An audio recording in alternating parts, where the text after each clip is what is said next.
Hi, everybody. Dan Illman, Mike Beer, taking a look at the feature race at Aqueduct on Saturday. It's the Grade 3 Comely 3-year-old fillies going a demanding mile and an eighth car. It is race number 9. Before we take a look at the field, remember the DRF's Black Friday sale is ongoing. 20% off just about the entire store. Head on over to shop.drf.com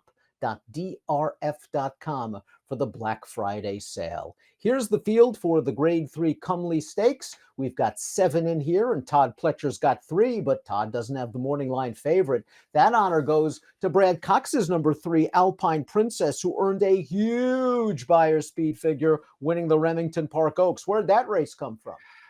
We'll see. I mean, she was off the layoff there, Dan. She ran really well. It seems like it was probably a weaker field, but she won convincingly. She runs a 96 in here. They are going to have a tough time beating her. She might be facing a slightly tougher group, though, in the Comely than she did in the Remington Park Oaks, however. And let's see where our friends at Timeform US has this field after the opening half mile. Audacious, one of the Pletcher-trained runners, has plenty of early speed. I would expect her to be up close to the early pace. Alpine Princess looks like a very tactical type as well. Curious as to see whether Scalable, dropping in class after racing against Torpedo Anna, can get close as well. Yeah, she got bumped at the start last time, Scalable did. And so maybe that's, one of the reasons that she was a little bit further back in there. I mean, it's not like she's a blazer, Dan. I don't know. I guess she could be forward in here. The longer I looked at the race, the more I did feel like the 6 Audacious could really make the lead in here, maybe even easily if she wanted it. The horse with the fastest Timeform US late pace rating is the number 1 Pretty Anna. And here's an example why. Let's watch her most recent start, the Grade 2 Mother Goose. This is a race where the 2 favorites ran 1-2 all the way around the track. And as you can see, Pretty Anna has a lot of work to do. She's really the only horse making up meaningful ground. And talk about meaningful ground. It's pretty impressive that she makes this pretty close under the line. Yeah, she's going to almost get there. She got bumped at the start, steadied, wound up outrun early. And she's making up a lot of ground like that. And I don't know what to make of that performance there. I mean, the 2 horses that ran, they did go 1-2 around the track. They were the 2 favorites, but they also kind of raced each other because I just feel like they weren't that worried about the closers. And then as you saw there at the finish, Pretty Anna wasn't the only horse making up ground in there. She was finished in best for sure, but she wasn't the only horse making up ground there. Everybody was making up ground. It was very close at the end among the 5. It just makes me not like the Mother Goose that much. She's out of that race. The horse in the 2-hole is out of that race. I don't want either of them. I can understand that. A lot of times blanket finishes on dirt when 4 horses are less than a length apart at the wire. It's hard to say there were 4 tremendous performances. More likely it was sort of a weak race. And Dorothy's Dreams, the number 2, was making up ground in between and inside of Pretty Anna towards the end of the race we just showed. She was beaten 3/4 of a length. She really improved her buyer speed figure, but she was coming into the race sharp off a couple of wins against much weaker competition. Yeah, exactly. I mean, and listen, maybe ultimately I'm just not giving, a horse like Pretty Anna or Dorothy's Dreams enough credit, Dan, because they were both right there at the end of the Mother Goose. And I would say that Tarifa and Gunsong, the horses that ran 1-2, boy, they'd be really tough in this race. I think they're both pretty good. So maybe I'm just not giving them enough credit. But I just look at Dorothy's Dreams form prior to the Mother Goose, even with the 2 wins leading into it. She runs an 88 in there and just gets beat while never looking like she was going to win the race. I don't know, man. I have a tough time buying into the race, but if that figure's accurate, these 2 horses are competitive in here. Here's our morning line favorite, the number 3 Alpine Princess, and she sure took a step forward in her first start off a 6-month layoff. Let's watch the Remington Park Oaks. She is taking control, turning into the stretch, and then she just puts on a show the final 1/8 of a mile, drawing off to win as pounds the best with a 96 buyer speed figure. She's been freshened since this performance. Now she'll try a mile and an 1/8 for the first time, and I guess that's a little bit of a question. Yeah, it is. I mean, I guess they've gone pretty much along with her entire career, though, Dan. She's already a multiple stakes winner around 2 turns. So we'll see. You mentioned the Open. The question was, where did that race come from? Listen, it's ostensibly her 3-year-old debut off of a layoff. I mean, she ran once in February on a sloppy track and didn't run that well. And then she ran on synthetic in March, and there was a long layoff after that. She really improved last time. Prior to those 2 wins on the off track and the synthetic track, she was a stakes winner at Fairgrounds. The only real bad performance before that was the Alcibiades. She had a brutal trip in that race and didn't run as poorly as it looks. I mean, she's just good, and she's the horse to beat. Linda Rice has done good work with the four Just Music, claiming the source for $50,000 out of her final start in 2023, and has certainly made hay with her this year. Her most recent effort was a pretty good performance in New York, going a mile and an eighth. The pace wasn't fast. She had to make up a lot of ground. It's just that the field was so much weaker than the field she's going to be facing on Saturday, but she was up against the flow. Yeah, she was last time. They also went the 9 furlongs with her, 3 starts back at Saratoga. And listen, I mean, she had a perfectly good trip in that race. It just wasn't quite good enough. I don't know, man. I respect Linda Rice a lot, and I really respect her when she moves horses up in class for seemingly no reason, which she's doing here.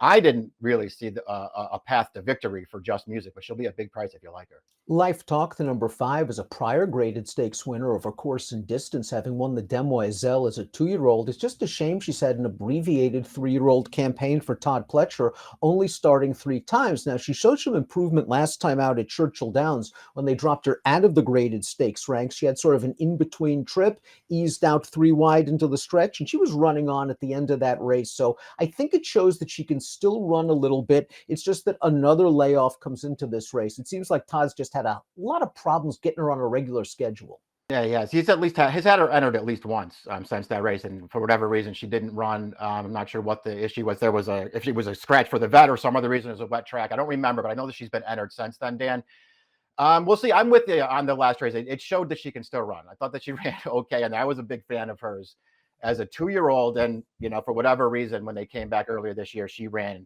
terribly in 2 races. Obviously, something was amiss there. She was better last time, and she can move forward again. Audacious is the number 6, and Todd sent her down to Laurel to get her through her first level allowance condition. And at first glance, when you see she only wins by 3/4 of a length against those kind of horses, you get a little bit worried. But I thought that was a rail track, and she just was rallying outside against the grain. She did well to win. Here's her most recent start at Keeneland, her stakes debut going a mile and an eighth. She has the lead in the stretch, Mike. She's just going to succumb to the winner in the final 16th. Yeah, I think the winner's a pretty good horse too, Dan. Neon Icon, who runs her down here. I mean, I don't want to give her a big excuse here. It's not like the pace was blazing, but I think the winner's good, and I think the horse that ran third there, Landed. I think that's a good horse too. And Audacious was sort of occupied with Landed on the lead all the way around there. They contested it around the final turn, and Neon Icon just sat behind them waiting for her time, and then she came and closed it down. I thought Audacious ran pretty well there. I'm glad that you brought up the Laurel race too, because I was going to ask you about that at your track. I thought she ran sneaky well in there, maybe better than it looks on paper. I'm glad to hear that you agree with that. I think there's a good trip coming for her in here, and I think there's forward to go too. I think if she gets to the lead in here and moves forward just a little bit, I think she's a contender in this race. Scalable took us a little bit of a step back in class, and I think it was the right move for Todd to get her a confidence-boosting win at Churchill, and then they found a really good spot, the Monmouth Oaks, and she was able to score there.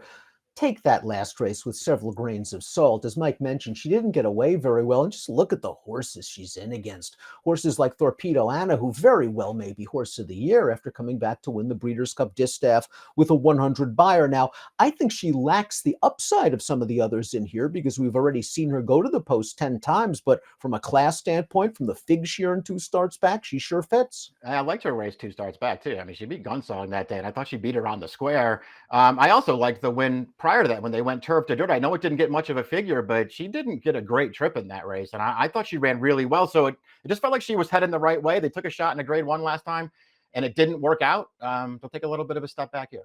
Let's take a look at our top selections for the Grade 3 Comely. You're going with Audacious. She's going to be forwardly placed. She's coming into this race in sharp form. And although she did tire in the stretch last time out, I think a mile and an eighth with the forward trip is certainly within her scope. I think so too, man. And she's got a huge pedigree, and a pedigree that suggests that longer distances are no problem for her. I'm just going to take a shot with her at a little bit of a price here, Dan. I've been a big Life Talk guy, and as I mentioned, she was entered at least once since then. I know I picked her that day, whatever race that was. I always pick her. I'm going against her just a little bit here, wanting to see what kind of price she is.